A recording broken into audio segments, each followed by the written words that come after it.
உள்ளம் முருகிய வேண்டி நின்றோம் வேலையா. அழகு என்றாலே முருகன் தானையா, எங்க அழகு சுந்தரம் பாட்டு கேட்டு அருள் புரிவாயா. சேவல் கொடியுடன் சிரிக்கும் முருகையா, எங்க வாழ்க்கையில வெற்றி பொங்க தருவாயா.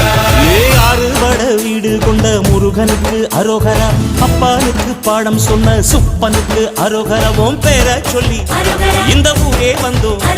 உன்னை தேடி வந்து எங்க உள்ளம் முருகிய வேண்டி நின்றோம் வேலையா.